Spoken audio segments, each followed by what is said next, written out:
Hello guys, তো দেখো আমি চলে এসেছি আমার বেগুন খেতে, বেগুন জমিতে। তো এই গাছটার চেহারা ঠিক ভালোই আছে।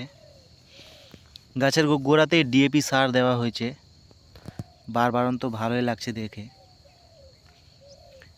এই গাছটাও ভালো আছে, এটাও ভালো আছে, এটাও ফ্যান্টাস্টিক আছে, এটাও বাম্পার আছে। এই যে তো গাইস দেখতে পাচ্ছ আমার এই বেগুন গাছটা না ঢলে পড়ে মরে যাচ্ছে, পাতাটাও শুকিয়ে গেছে, গোড়াটাও পচে গেছে, মানে ছত্রাকের অ্যাটাক করেছে বলেই মারা গেছে। আরও দেখি কোথায় কোথায় মারা গেছে। এই গাছটা ভালো আছে, এটাও ভালো আছে। এই এই যে এখানে মারা গেছে আরেকটা, এনটাতেও ব্যাকটেরিয়া ছত্রাক এইগুলো আক্রমণ করেছে বলে মারা গেছে। দেখতে থাকি আরও কটা কি মরে উঠেছে।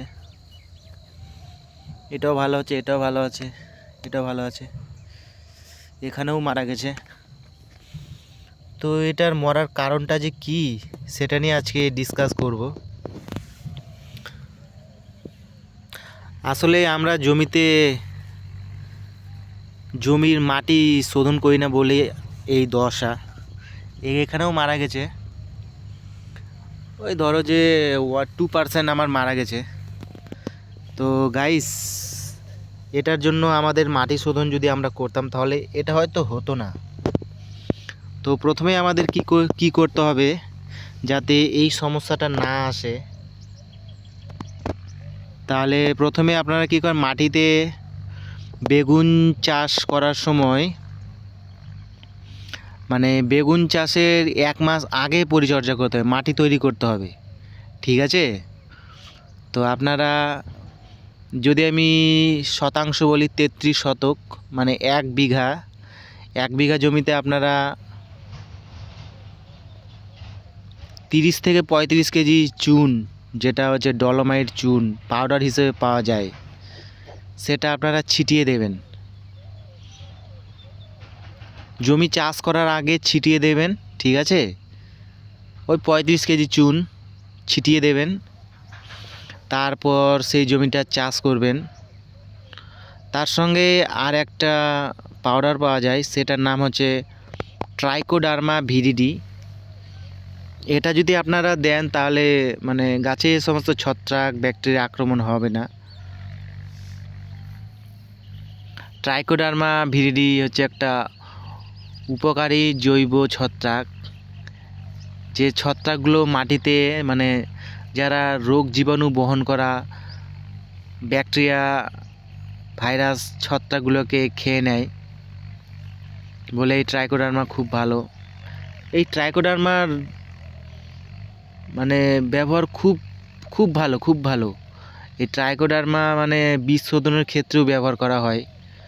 মানে যখন আপনারা কোনো মাটিতে বীজ রোপণ করবেন সেই সময় মানে বীজগুলো যদি ট্রাইকোডার্মা পাউডার দিয়ে মাখিয়ে নেন তাহলেও মানে ছত্রাক টত্রাক সব মারা যায়।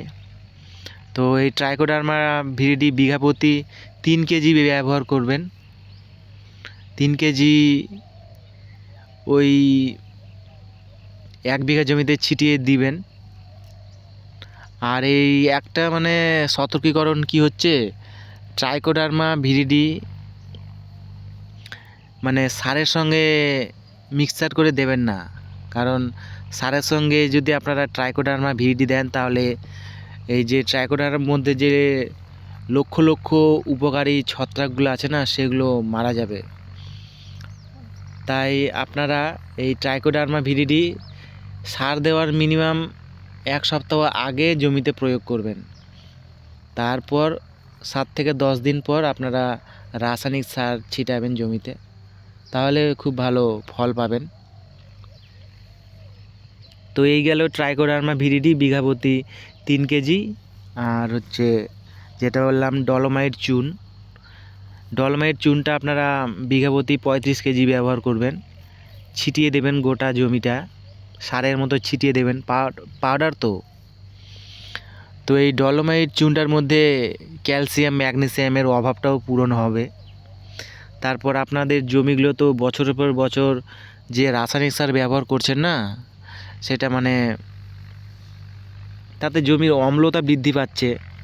তো এই ডলোমাইট চুনটা ব্যবহার করলে আপনাদের এই জমির মাটির অম্লতা কমবে, পিএইচ লেভেলটা মানে ভারসাম্যটা বজায় থাকবে।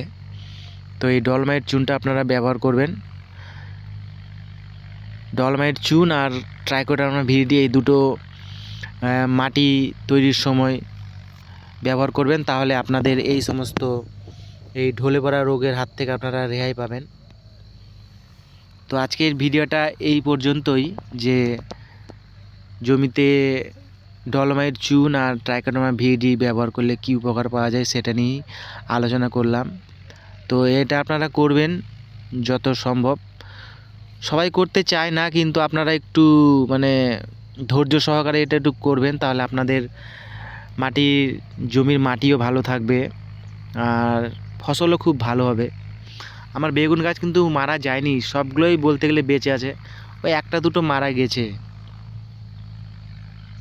তো গাইস, আজকের ভিডিওটা এতটাই।